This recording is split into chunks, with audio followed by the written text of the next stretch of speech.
ആ റഷീദിക്കാൻ വന്ന് വീണത് കൊണ്ട ആ ഫ്ലോട്ട് കൈ വിട്ടുപോയി. നല്ല കണ്ണായ സ്ഥലമായിരുന്നു. ഏത്? ആ അമ്പലത്തിന്റെയും റോഡിന്റെ ഇടയ്ക്കുള്ള 20 സെന്റാ? അതും റഷീദൊക്കെ വാങ്ങിയോ? എനിക്ക് നോട്ടാണ്ടായിരുന്ന പ്ലോട്ടായിരുന്നത്.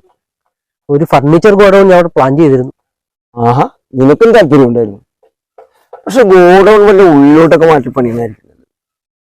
അവിടെ ഒരു സൂപ്പർ മാർക്കറ്റിന് പറ്റിയ ഏരിയയാണ്. ഞാൻ ആ വഴിക്കൊന്ന് നീങ്ങിക്കൊണ്ടിരിക്കുകയായിരുന്നു. എന്തൊക്കെയുണ്ട്? ഇപ്പോഴത്തെ പണിക്കൂലി കൊണ്ടൊക്കെ എന്താകാൻ? ഞങ്ങളെപ്പോലെ വല്ല ബിസിനസ് ഒക്കെ ആലോചിച്ചുകൂടി? അയ്യോ വേണ്ടാവേ, നിങ്ങളൊക്കെ വലിയ മുതലാളിമാർ, നമ്മളെ കൊണ്ടൊന്നും കൂട്ടിയാ കൂടൂല്ലേ. കൊച്ചേട്ടാ, അവര് പറഞ്ഞതിലും കാര്യമുണ്ട്. എന്ത് കാര്യം? അല്ല, സൈഡായിട്ട് ബിസിനസ് വല്ലതും തുടങ്ങിയ അവരെ പോലെ. അവന്മാരെ പോലെയാ? കൊള്ളാം. നീ ഈ നാട്ടിൽ ആദ്യമായത് കൊണ്ടാ അവന്മാർക്ക് ബിസിനസ്സുമില്ല, ഒരു മണ്ണാങ്കട്ടയില്ല. പിന്നെ ഈ പ്ലാൻ ചെയ്യല് മാത്രമേ ഉള്ളു. രണ്ടിന്റെയും കയ്യിൽ കാശ് എടുക്കാനില്ല. പണിക്കും പോയല്ല, കിടക്കാൻ സ്വന്തം കൂര പോലും ഇല്ല. വാടകയ്ക്കാണ് പൊറുതി.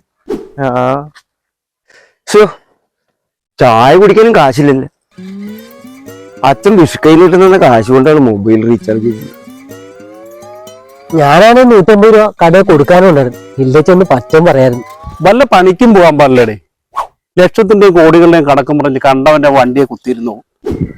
ഭൂലോക വേസ്റ്റുകൾ.